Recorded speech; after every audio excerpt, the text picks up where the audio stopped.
Ladies and gentlemen, distinguished guests, it is now my singular honor and profound privilege to invite to the podium the visionary leader, champion of progress, architect of the Accra Reset, and the duly elected President of the Republic of Ghana, His Excellency John Dramani Mahama.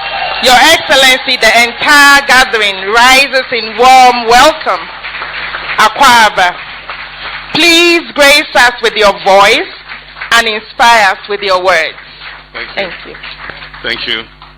Kindly resume your seat.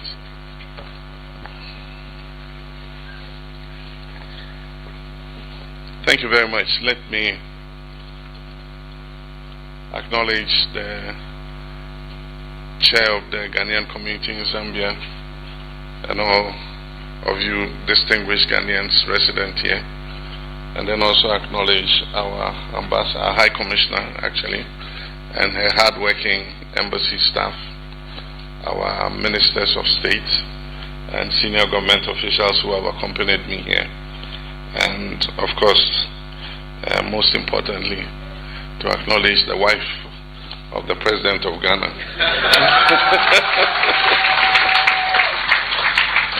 Mrs. Lordina Mahama. I want to thank you for the warm welcome, especially for the welcome party that met us at the airport. You know, enthusiasm was very infectious, and my arrival was being telecast live. And so your families back home saw you at the airport waving and cheering. And so I've got a few comments, you know, about Ghanaians at the airports and how enthusiastic you were when we arrived here. I want to thank President Hichelema for this invitation to come on a state visit. We all know the historic relations that exist between Ghana and Zambia. Ghana was the liberation headquarters for freedom from colonialism on our continent. And after Ghana gained independence, of course, you remember the famous words of our president, first president, when he said our independence was meaningless unless it was linked up with the total liberation of the African continent. And he not only said it in words, he lived it in reality, because Ghana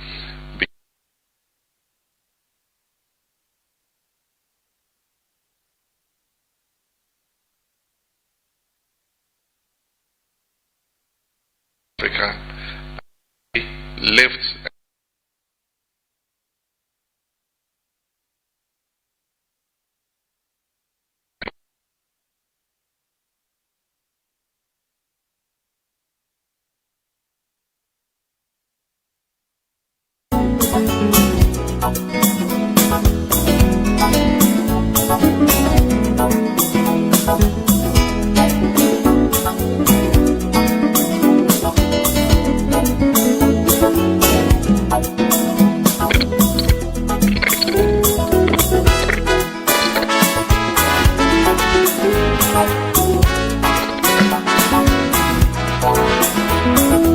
there's been a tradition where we meet our citizens anytime we go on a visit to another country. And initially, the tradition developed from when our citizens travel abroad. They normally don't get enough information about what is happening in Ghana. In those times, if somebody was coming from Ghana, you ask him to bring you newspapers, or if you wanted to read Ghanaian newspapers, you had to go to the embassy, to the media section, and see newspapers 2 weeks old just to acquaint yourself with what was happening at home. Otherwise, then it was letters from your relatives and all that. Or once a while, if something happens, then and it happens to be carried on the international media, then you know what's going on. Today, you get all that news in an instant. And I'm sure that we left Accra 2 days ago, and so you probably are more up to date with what has been happening in Ghana than we are, because we've been traveling.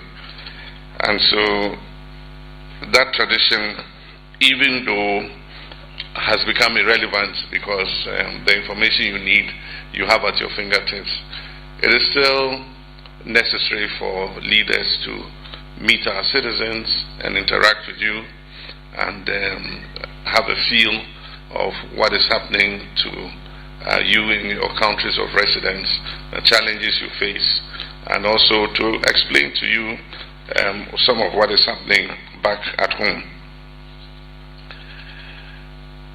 We held elections in 2024. It was a very high-stake election. I'm sure all of you followed the tension and the anxiety that was associated with that election. But one of the things that I continuously said was that 2024 was a defining moment for our country because it was our last opportunity to prove to the world and to ourselves and to our nation that democracy can work. Because increasingly all the opinion polls and survey were showing that our citizens were getting tired of our democratic experiments. They believed it wasn't working, corruption was vast, opportunities were closing for young people. And if you notice in West Africa, democracy had started backsliding. And so there were coups in different countries. And indeed our own young people were beginning to admire a military dictatorship. And so I said that this election was a make or break, and whoever won it had to take drastic action to ensure that we restore faith in our democracy. And so what I'm doing is not for myself, it's for our country, that we don't also fall into the same trap where we return to unconstitutional governance. I'm doing it for all of us. I'm doing it for the political elites. And so there are some severe decisions that one has to take, not because I enjoy taking them, but to reignite the trust of our people in our democracy. This has been an onerous responsibility, and I'm thankful to the people of Ghana for the overwhelming support that were given. Indeed, it's been unprecedented in the history of the Fourth Republic that any administration has been giving a 2/3 majority in Parliament. And some people have asked me if I'm not a supreme leader. And so it puts an onerous responsibility on us because it shows that Ghanaians' expectations are high. They've given you what you need in terms of support to be able to reset the country and create new opportunities for them and for young people. We inherited a country that was sick, let me put it at that. The economy was in crisis, governance was in tatters. We had so many issues in all sectors, in education, in healthcare, in agriculture. And most of all, we had defaulted on our debts. Our debts to GDP had risen above 100%. And nobody wanted to lend to Ghana again. Ghana was almost becoming a basket case. And so we fought the election on the overarching theme of the reset agenda. We said that our objective was to win power and reset Ghana in all sectors. And I likened it to when your computer freezes. However much you punch the key, it won't unfreeze. You have to reset the computer and then it will start working again. And so we said that Ghana needed a reset. Now the reset cuts across all sectors. It's not in respect of any one sector. It has to do with governance and looking at our constitution again, and that's how come we promised that under governance we're going to set up a constitution review committee to review our constitution and make necessary amendments in order to make it a living constitution that can serve us for another 30 to 50 years. And so I ignited that process as soon as I came into office, and the committee finished its work, presented its report. We are just at the point of announcing the Constitution Review Implementation Committee that will start the process of implementing the Constitution. The other side under governance on the reset agenda was accountability. That is the fight against corruption.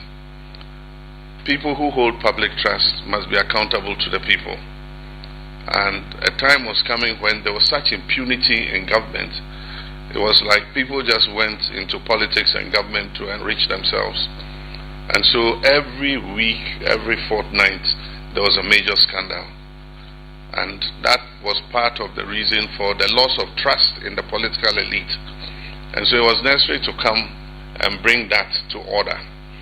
And first of all, to look at people who had abused the public trust and hold them accountable. But at the same time, send a signal to our own people that if you cross the line like they have, you will also find yourself in the same position. We'll have to deal with you. I'll not be happy about it, but I mean, it demands that if you also abuse public trust, the law is the law. It must work and hold you to account. And then there was also the part to do with the economy. We had lost macroeconomic stability completely. When an IMF program, all the IMF indicators by the time we took office were off track, because the government had done its best to a certain point, and just before the election there was a $360 million that was supposed to be paid, and so they had met all the triggers, and as soon as the $360 million was paid, that's it. They didn't take any action. All the agreements with IMF, you have to do this, you have to do this. So we came in January and the program was completely off track. And so we had to call an emergency meeting and got our finance team and everybody to start working to try to put the program back on track before the IMF review mission in April. And so from January to April, that is what we were busy doing. There were some agreements that the government had entered into with IMF. We're going to pass this law, we're going to do this, we're going to do that, we're going to review electricity tariffs, we're going to do this. And so we had to look at all those things and take all those tough decisions in the early days, before April. Happily, when the mission came and did the review, we had managed to bring the program back on track. And so they gave us a positive mark for it, and the next tranche of the IMF support was released, and that gave a new lease of life to the economy. But we have made quite some good progress with the economy. I'll talk more about that. But under the reset agenda, another plank was agriculture for economic transformation, supporting farmers to produce more so that we could make food more affordable. And so we've launched several programs. Some of them are the ones you know, the Nkokon program, where we give a family, a household, 50 chickens. These are not day-old chicks. These are about 4-week-old. They call them pullets. And we give them pullets because in the early time, when you give them day-old chicks, if they don't look after them properly, they are sensitive, they can lose them. So we make sure that we look after them till they're about 4 weeks. When they are grown and robust, then we give to them. And all they need to do is to look after them for another 6 weeks. And we give them the food to feed the chickens for 6 weeks. And by 6 weeks, they've reached the weight where they are ready for the market. And so within 6 weeks, you sell 50 and you make your money. And you can register and take another 50, so that it brings an income into the household. But aside from the Nkokon Kite, there are other aspects, the vegetable program, and that has seen an increase in vegetables. There's also the promotion of commercial agriculture, that has seen an increase in grain production, maize, soya bean, and so many things. Indeed, we have to consider protecting our farmers now, because the prices have dropped so steeply that the farmers are beginning to complain that they are not able to recoup what they put into producing the food. We also have under the reset agenda another pillar called the Big Push, and that is the big push for infrastructural development. the majority of the money for the big push is going into the road network, because the road network had deteriorated so badly, and something needed to be done about it. And what pushes a country's progress and in transformation is the possession of good roads, to be able to move people and goods very quickly across the country. It is what catalyzes the growth of countries and their economies. And so there's no doubt that a big chunk of the big push money had to go into roads. But some of it is going into education, is going into agriculture. We're setting up the first 11 farmer service centers, where we're going to bring tractors, combine harvesters, threshers, plows, harrows, trailers, everything. And we're going to put them in the food growing areas. And so the farmers can go there and seek the services of these equipment in order that they can expand their agriculture. We also have the Accelerated Export Development Program, which I chair personally. The council that is responsible for this, I am the chair, and we meet once every quarter to look at the export numbers and see how we're doing in terms of improved exports. But of course, the most important and critical task was the economy. Happily, we had a good team at the Bank of Ghana, led by the governor, and we also had a good team at the Ministry of Finance, led by the Honorable Ato Forsen. And for the first time, I've been president before, and when I say for the first time, I've seen the best working relationship between the bank and the Ministry of Finance.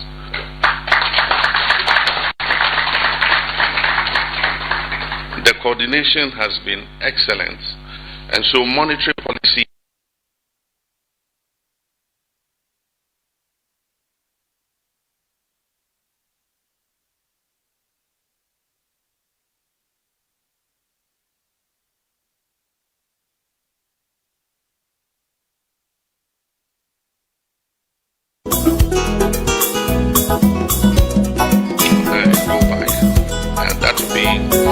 a replacement of what you normally would call the economic management team.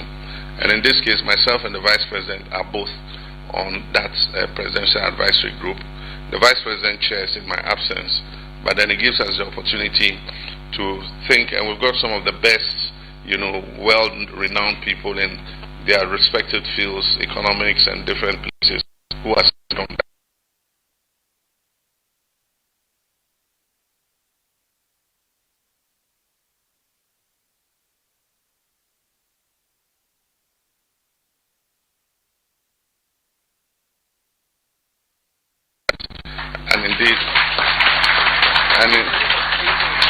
And indeed, when we were just getting off the plane, the news broke that it had fallen further to 3.8%. But indeed, the wonder of this economic turnaround is some guy called the CD. He has been beaten and battered over the years, and he surprised everybody in 2025 with an astounding performance. Began with a 47% appreciation against the dollar, but ended the year at 32% appreciation overall. And it's the first time really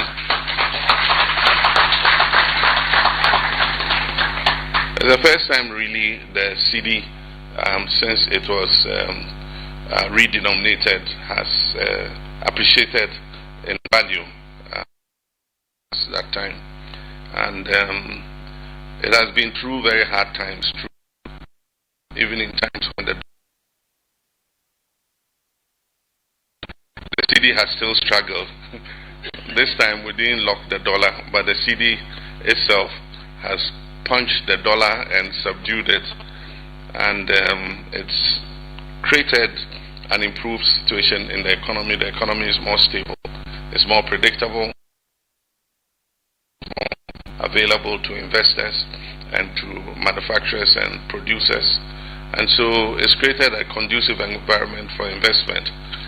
The foreign direct investment figures are not yet out, but in 2024 I think that it was 700 million preliminary information I have is that by the time they finish calculating for 2025, we'll be pushing almost 2 billion in foreign direct investments, and that's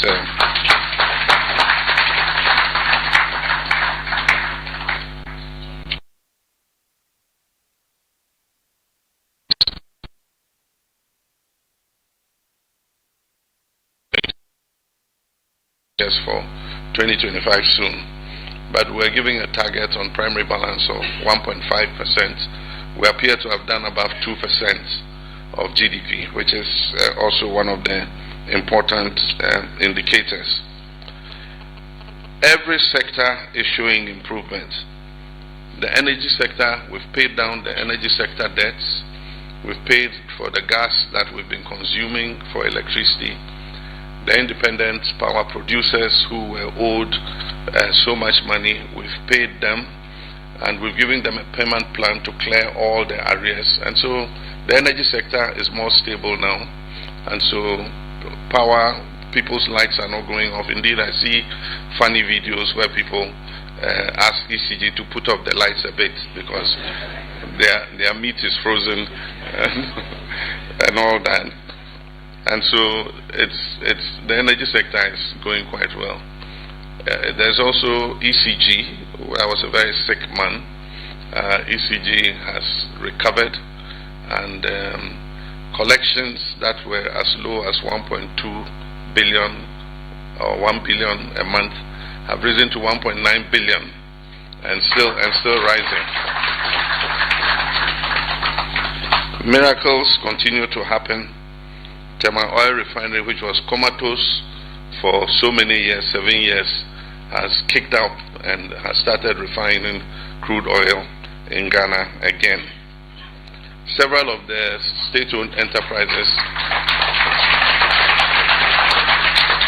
The good thing is when Tema Oil Refinery is working, it allows us to get petroleum products at a lower cost. That is what is contributing partly to the reduced cost of petroleum, because when they bring the crude oil and they process it, we get more volumes, and we don't buy at spot price on the international market. And so they are ramping up. They are not at full production yet, but once they do, it will inure to the benefit of our country. Of course, the price of crude oil has dipped, and that is partly contributing for the better prices that we're getting. And then also the CD appreciation has also contributed to that. State-owned enterprises are turning around and making profits instead of losses. We are asking all of them. There are many state-owned enterprises who for 7 to 8 years have never produced an annual report. Meanwhile, it's obligatory for them to do it.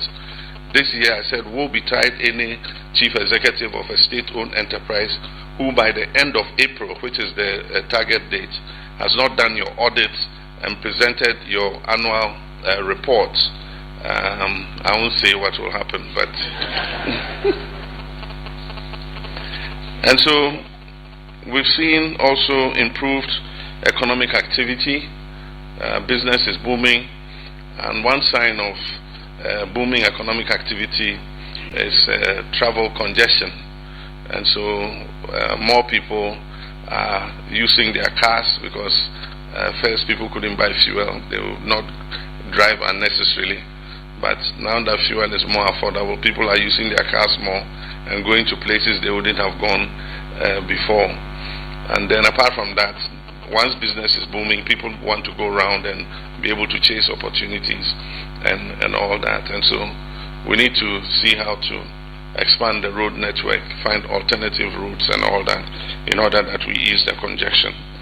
I have my little brother Haruna Idrisu here, who's been anchoring the education space, and he's handled, first he did the National Education Review exercise, which gave us what the challenges in the education sector were, and he has been responsible for implementing those solutions. And one major headache was the free SHS. We did not have dedicated funding for the free SHS. So most of the time, a term will end, a semester will end, and the money for the schools has not been released. And so the quality of the food was poor and affected teaching and learning in the schools. Happily, working with the Minister of Finance, they fixed that. We have dedicated funding for the free SHS. We uncapped the GET fund, and the portion of it that was uncapped yields about 3.something billion, 4 billion. And so we dedicated all that to free SHS. So the children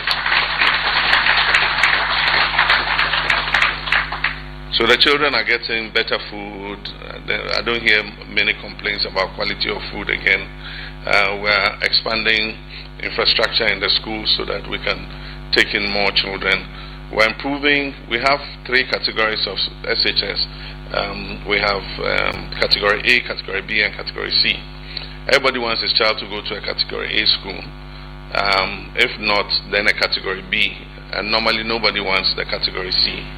And so we are going to start investing from this year to improve the category C schools to category B and improve the category B schools to category A so that children can get a fair opportunity to be able to learn. And so that is also improving things. The basic school level has been neglected. The previous government focused just on SHS because it was their flagship program, free SHS. So you go to many schools and they had no textbooks, no school furniture. Children were sitting on the floor and learning.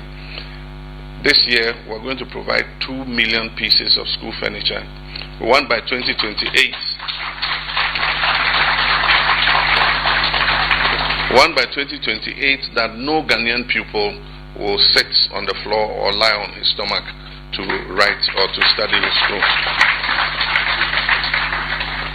And so, I mean, I can't talk about every sector, but in healthcare, we have the Ghana Medical Trust Fund, otherwise called Mahama Cares, which is supposed to cater for non-communicable diseases.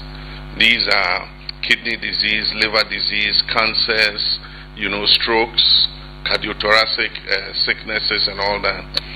These are very expensive to diagnose and treat.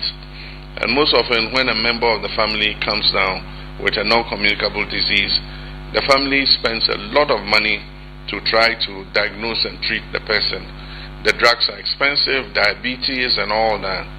And so government decided that we'll lend a helping hand to Ghanaians who are suffering those diseases. But we must make a change in our lifestyles. These are mainly lifestyle diseases. They didn't exist before. Our fathers didn't have cancers and diabetes and all that. But because we are sedentary, we don't walk, we don't farm the way our fathers used to do. Wherever we go, we sit in cars and all that. And so because there's no physical activity, if you continue to eat the bankus and the big fufus and things, obesity and all that comes with high blood pressure and diabetes and all that. And so while trying to support those living with non-communicable diseases, we must start a strong education campaign to teach Ghanaians how to live well so that they can avoid these diseases and live a longer life. There's also the primary health care that we're going to start this year. The primary health care is going to guarantee access to health care for everybody at the CHIPS compound level, the health center level, up to the district hospital level. If you're a Ghanaian, you have your Ghana card, you don't need to pay an NHIS premium. You go, you show your Ghana card, you're entitled to free treatment. And so that will revolutionize. But the part I like about it is the community volunteers. In every community, there's going to be a community volunteer. He'll be equipped with basic equipment, or either the community pharmacy would have it, where they can just prick your finger and see if your blood sugar is normal, and then they can check your blood pressure to make sure that you don't have hypertension. And if you have, we're going to supply them with generic drugs that are cheap, and so you can buy those generic drugs and be able to you'll be giving them free. Actually, you get those drugs and to be able to treat yourself. They will do every 6 months. You must go do a breast check to avoid breast cancer. We'll do pap smears to make sure that women are not suffering from cervical cancer. So the community volunteers will be responsible for that, and they'll have a community record of everybody, and so they're able to, when we go, we can get a report and see what the health profile of the whole community is. But all in all, we have a great team. I couldn't have done this alone. I have a team of young, ambitious, hardworking ministers and government officials supporting me, and they bought into the vision that I have. And so we're working together as a team. I'm not doing this alone. My ministers are up to the task. They are very energetic. I call them at odd hours of the night. My ministers here, Sam George Haruna, my Minister of Government Communications, I call him at 2 a.m. And Finance Minister, as for him, I'm always, if I couldn't do, I'll move and live in his house. Because the number of times I call him and summon him to my house. But they are a great team, and everybody is working very hard, and that is what is producing those results. And I'm sure that in 2026 they're going to work even harder. But just to conclude, I want to thank you, the members of the diaspora. A lot of time we focus on the remittances that you bring home. Those are not the most important things. There are other things that you do, like bringing skills back home after you've lived outside and worked for some time. You bring new skills that we didn't have. You get enlightened about new ways of doing things, and so you're able to bring back those new ideas home. And then aside from that, some of you, after you're finished, you come back as entrepreneurs. And so today, when you go, some of the foreign direct investment that comes in is not from foreigners, it's also from Ghanaians who are relocating back to Ghana to set up a business, and it provides employment for our young people. And so that's a good thing. But aside from that, you are ambassadors of Ghana in whichever countries you are. And any country I go to and I ask about my citizens, they say, oh, Ghanaians are the best behaved, very well behaved.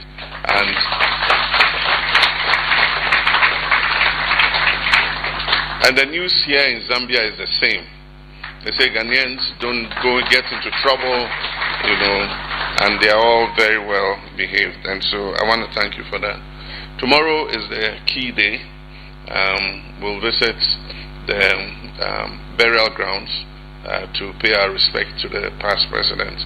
But the main business will be the bilaterals that we're going to have with President Hakainde and his team. And as the foreign minister said, we're going to sign 8 memorandums of understanding. And one of those memorandums of understanding is the waiver of visas between Ghana and Zambia. And so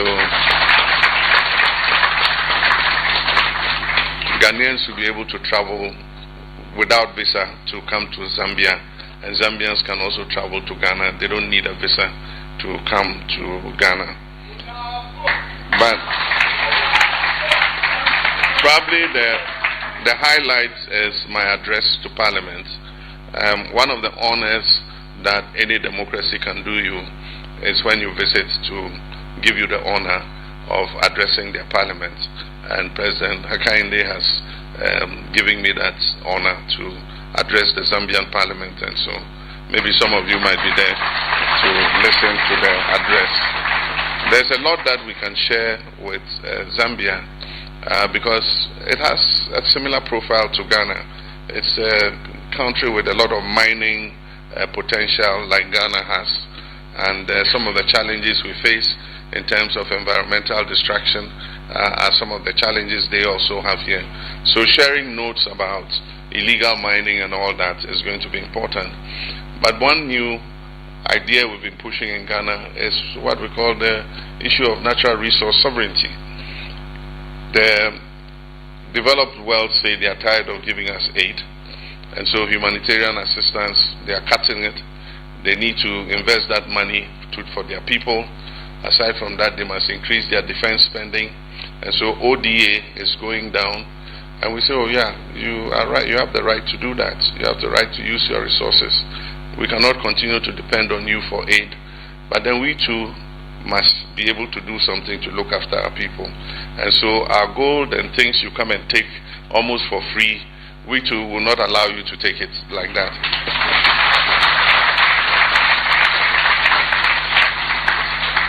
And so one of the first things we did, our most abundant mineral wealth is gold. And then after that you have manganese and bauxite and all of it. And so when we came, it was virtually a free-for-all. The small-scale mining sector was producing 63 tons of gold per year, 63 tons. And out of the 63 tons, the money that was repatriated in dollars back to Ghana was accounted for by 40 tons. And so it meant that the forex generated by 23 tons never ever came back to our country. When we established the gold board and put in the new regulations, the production from the small scale sector jumped from 63 tons to 104 tons in 10 months. Because the gold board was established in April. And so April will be 1 year since we established the gold board. But in 10 months, gold exports from the small scale sector has jumped from 63 tons to 104 tons. And the good thing is 100% of the forex for 104 tons has returned to Ghana through the Bank of Ghana. And as you've heard, in 10 months alone, $10 billion have come into the Bank of Ghana from our gold exports from the small-scale mining sector. And that is why there's more foreign exchange available. And so people have found that hoarding foreign exchange or hedging foreign exchange is not necessary, because the dollars are not going to go anywhere. We're generating enough dollars, and we'll generate even more, because when the world is unpredictable, people hedge in gold. And as you must have heard, gold hit the $5,500 mark when presidents are throwing tariffs around as if they are sharing, a pancake. Then it creates instability in the world, and it makes Ghana laugh all the way to the bank. And so I don't say they should throw more tariffs, but we should take advantage of any opportunity. All the other minerals too, we're insisting that they be refined and value added before they're exported. So manganese, we're giving a target. We're going to stop raw manganese exports from Ghana. They must set up the plants to process the ore and produce the finished product. Bauxite is the same. For bauxite, there's already a ban on export of raw bauxite, but we're pushing it so that we can put up the refinery, produce the alumina, give the alumina to Valco to smelt, and then export the finished aluminium products. And so far so good. And I want to thank you for taking time off, for coming to meet me at the airport, but also for taking time off to come and meet with us here. Thank you so much. God bless you. We give him a standing ovation.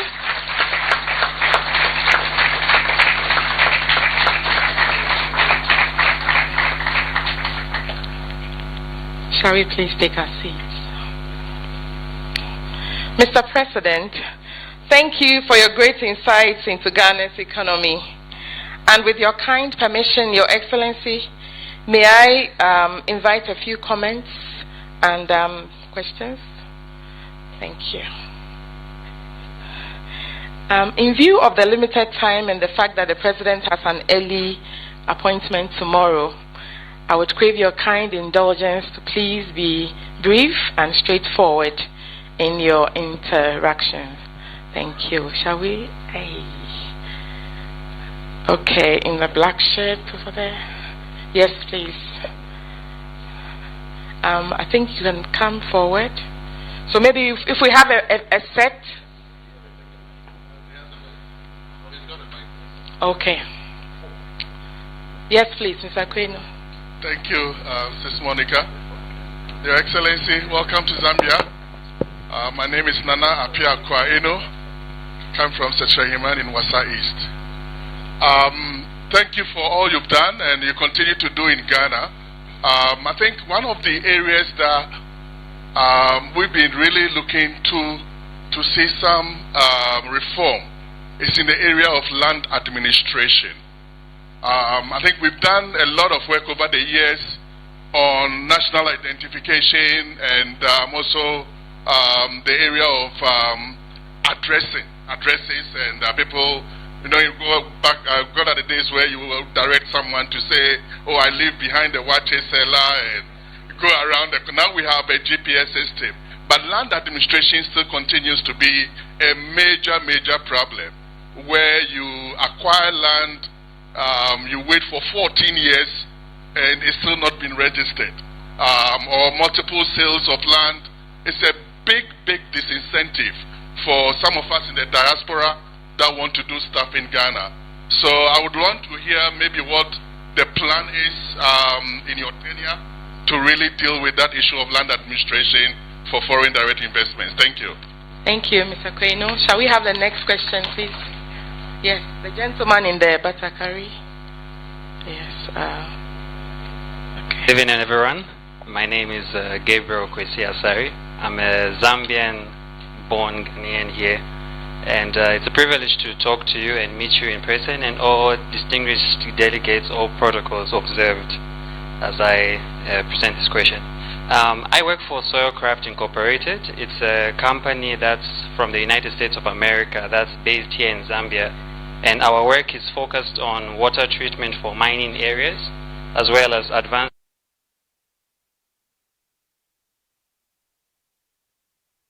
So our advanced agronomy work helps small scale to large scale. We're talking about major cooperative agricultural production so that we can improve food security as well as improving efficiency in quality of irrigation. So my question for you was, how does the scope look like for bilateral cooperation for Zambian companies like Soilcraft, and then also trying to integrate that with the existing entities that are already in Ghana, so that we can create this synergy? Because you've already enlightened me on what's happening in Ghana, and it's something that my company is looking forward to try and embark on. Thank you so much. Thank you. Great question. Mrs. Koka? Yes. Reverend. All protocols observed. My name is Rabbi Lombe, married to a Ghanaian. My question is, when are we going to see the airlines come from? Because I think it was addressed in the last meeting by Her Excellency before she left that we're going to have a direct flight. As you know,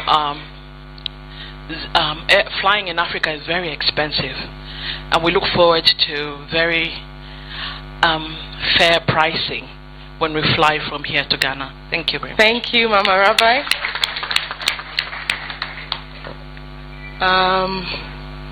The gentleman at the back, could you please stand so they locate you easier?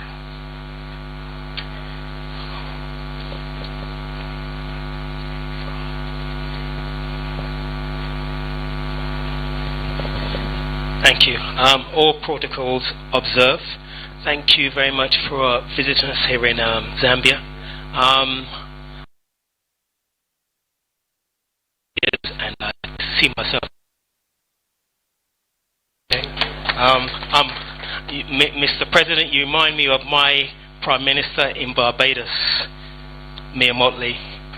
You have the same vision, fight, determination, and will to change with the vision that we need of African Caribbean leaders. So my time in Ghana I spent in your space. I met Samira, and I was at a few events around your space, but we didn't actually meet. But it's good to see you here. I'm very pleased to see you.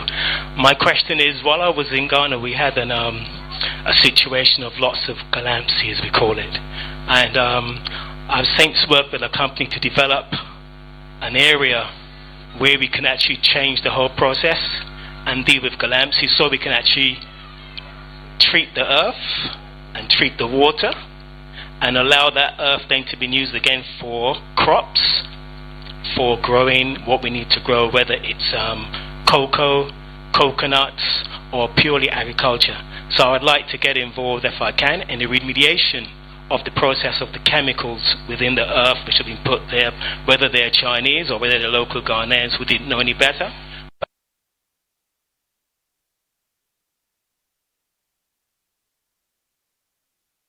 The land. Thank you. Great comment there. The next question. Yes. The lady in the brown. And that will be the last. Yes. Good evening, Thank Mr. you. President, fellow Ghanaians. Indeed, it's a privilege to see our president here.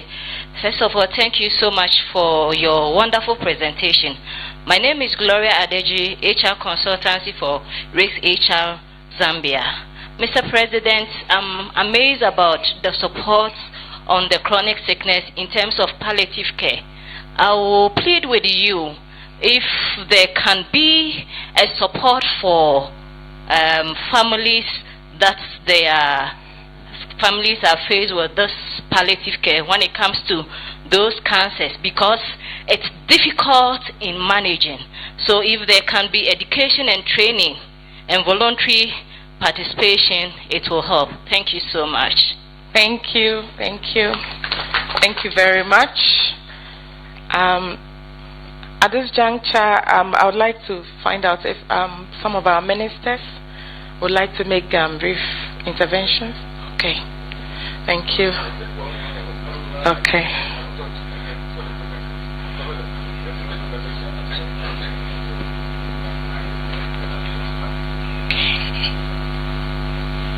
Thank you very much, Mr. President. As you noted, when the foreign minister was speaking, he highlighted Ghana, Zambia, and one of the MOUs to be signed tomorrow is an airline agreement.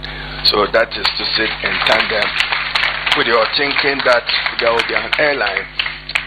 2 weeks ago, the Minister for Transport, the Honorable Nipeda President Mahama appointed, was in Tanzania to facilitate Air Tanzania entering Ghana. And he announced that by the end of this year, you see Ghana in the skies.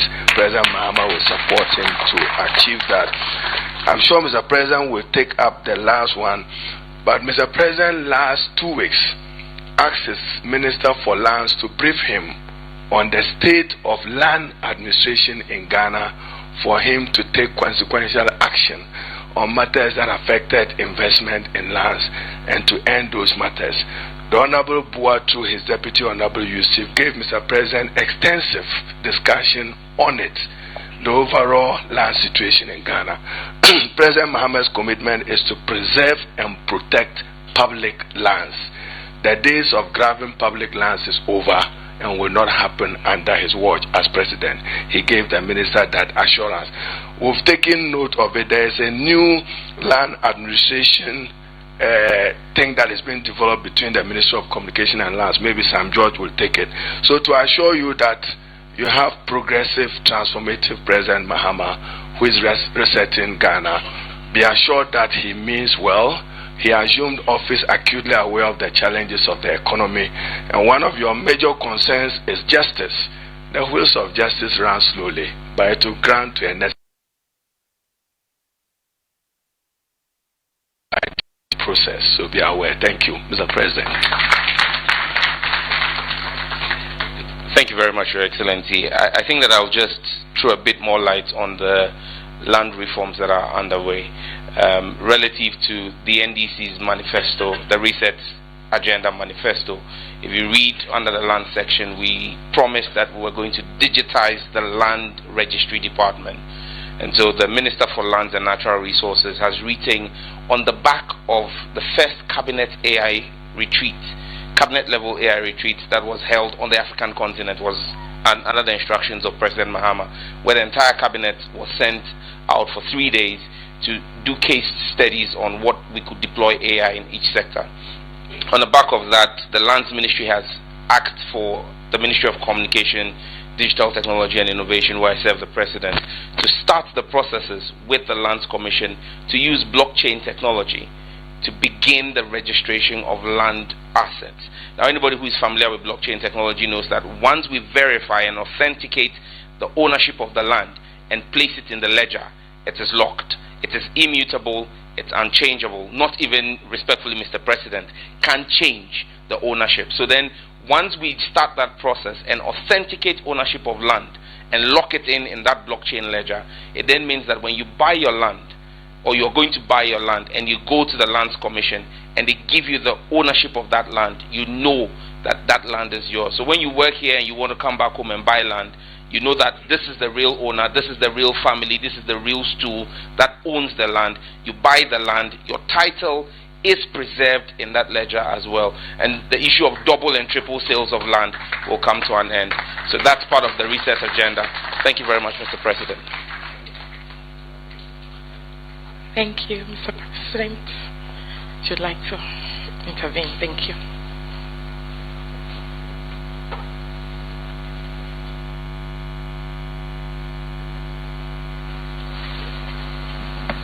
Yeah, thank you. And as part of the business forum, the Minister of Communications, Digital Technology and Innovation is leading a 12-member fintech group from Ghana to interact with their Zambian counterparts. These are fintech groups across the whole fintech space, agric and all the other specialities. And so for those of you who will be there, it will be a very interesting session to attend. But like you said, we're introducing blockchain technology to ensure that we digitize the records of the land registry. The issue with land administration, one is the registering of title and processing of land documents, and that's what we are dealing with as government. But there's also the other side, where land belonging to families and chiefs, are double sold to people, and a lot of the time people who go to buy lands don't even go back to the Lands Commission to make a search to find out whether the person selling the land to them is the real owner or not. And so they pay the money to somebody, and then the real owner pops up and says, but that land doesn't belong to this. Or sometimes it's a family selling it, and one person goes and sells it. You pay the money to him, and then another pops up and says, oh, this one, he was brought as a slave. His great-grandfather was a slave. He's not part of our family. He had no right to sell it. It's just such a mess. But if we educate Ghanaians that anybody who wants to sell a land to you, ask for a copy of the document. Once we've digitized the records, you go to the lands registry, they will look at it, they will have the record of the land from where it has passed to who, and who owns it currently. And then when you're dealing with that person, you know that legally you are dealing with the right person. With regards to public lands, we set up a committee. They presented their report, and we've cancelled several leases that had not been processed yet. These were public lands that were just distributed and looted. I mean, people just carved up and bought for cheap. I mean, lands, there are people who buy a land, government land, at 150,000 cedis and turn around and sell that same plot of land for $2 million. And these are lands in prime areas.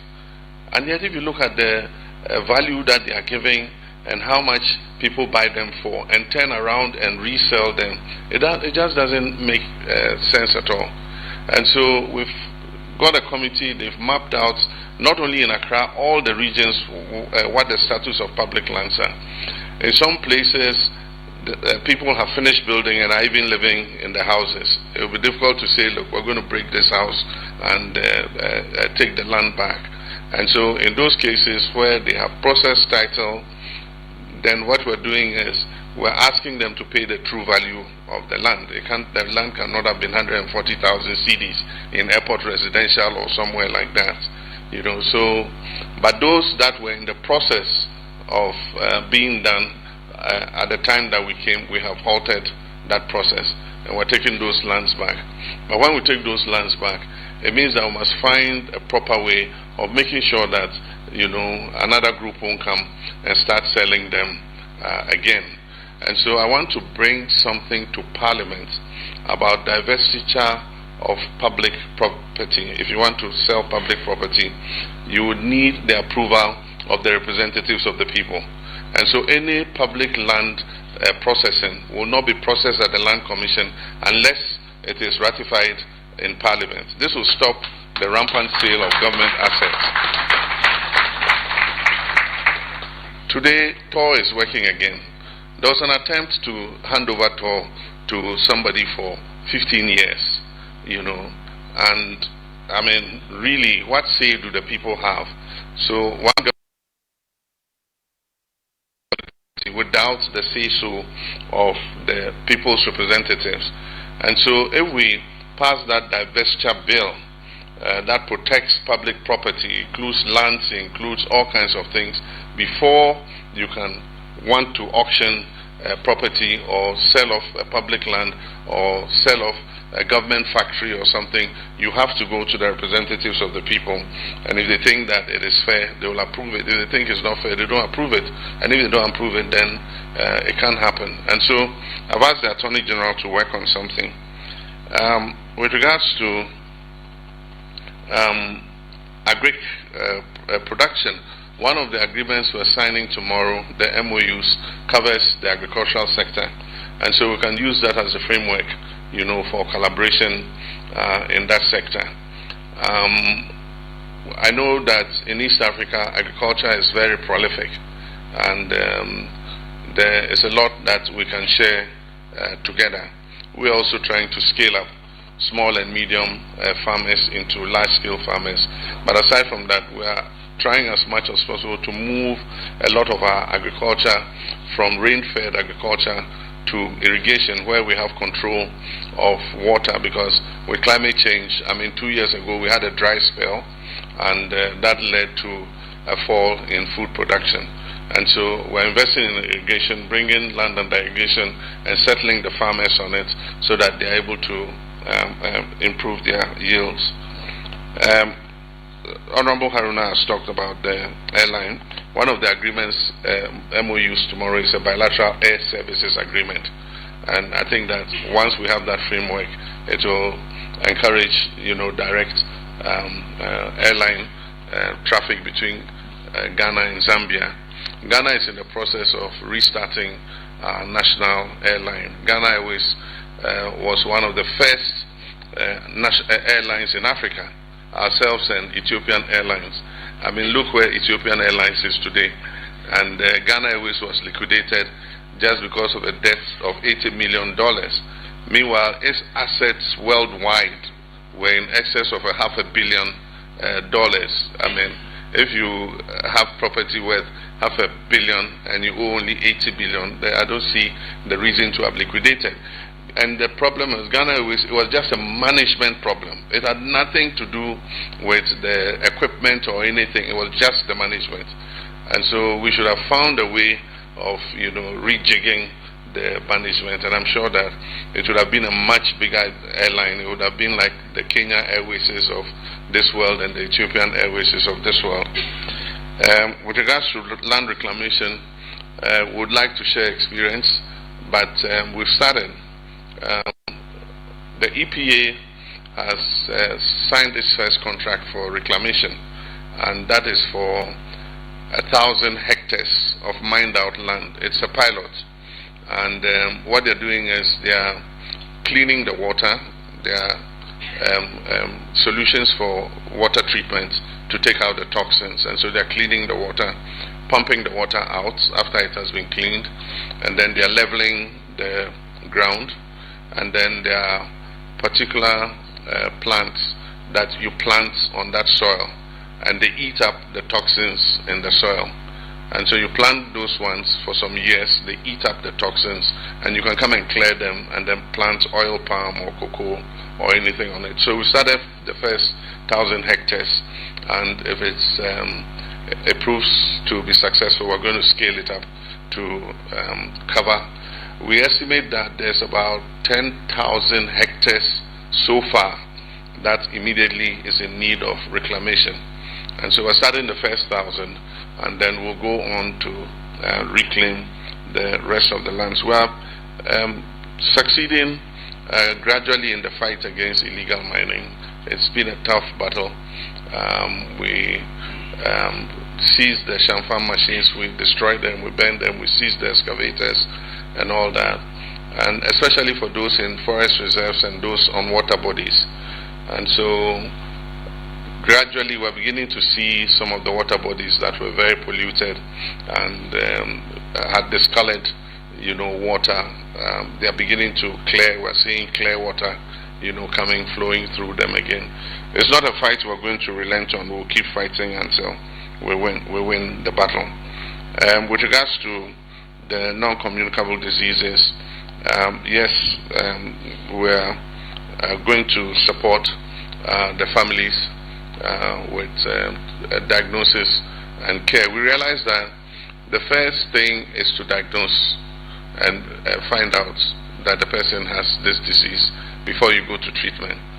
And one of the things we noticed was that depending on which part of the country you were, if you had a non-communicable disease, you would die.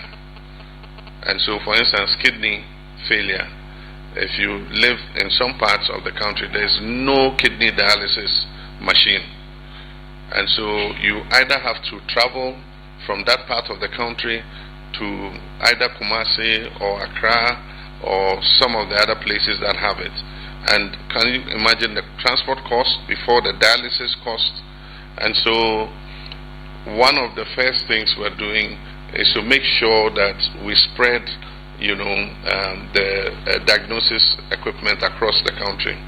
And so Mahama Care is going to spend part of this year. They have a budget of 2.1 billion cedis. They're going to spend part of that budget investing in dialysis machines, in CT scan machines, in MRIs, in all the other machines that you need to be able to diagnose non-communicable diseases. And they're going to equip the hospitals in parts of the country that do not have that equipment.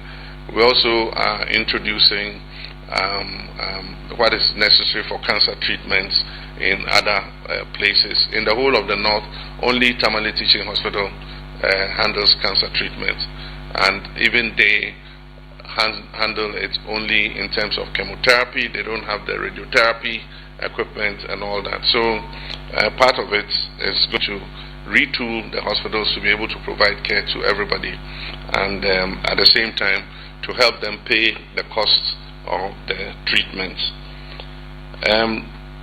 We have some properties here in Ghana that were in Zambia that were acquired in the time of our first president. There was an attempt to sell off some of those properties, but the minister has assured me that we have recovered them, and so all our 5 properties in Zambia are intact. And soon we're going to start renovating our chanceries and everything. The Minister of Finance is working with the Ministry of Foreign Affairs to raise some money so that in places where we have lands, we haven't built on them yet, we'll build on them so that we secure the place. There are many places where we're given land in Nkrumah's time and we haven't built, and the host governments are threatening to take the lands back. And so as quickly as possible, we have to put our properties on those lands so that we're able to retain them. And at that time that Nkrumah was there, the properties today are prime properties because they are almost, in the important districts of the country, and so we must do everything to secure them so that they don't liquidate them. So I think that's all. Thank you very much. And God bless you. Shall we rise and give our President a standing ovation again? It's a proud moment to be a Ghanaian.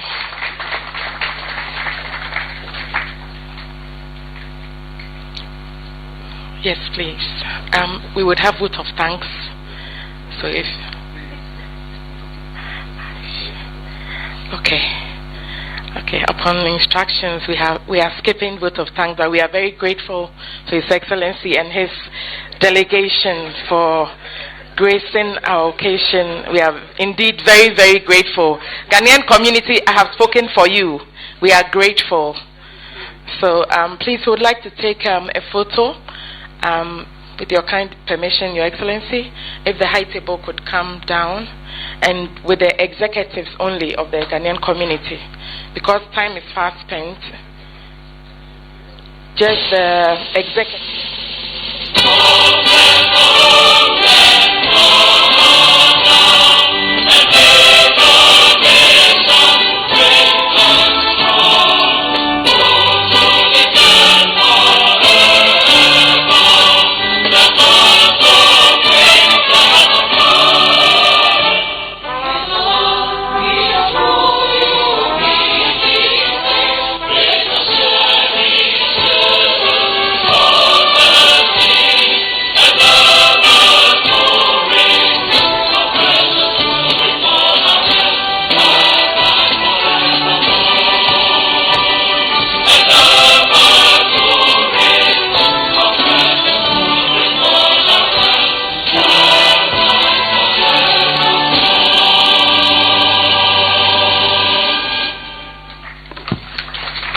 Thank you.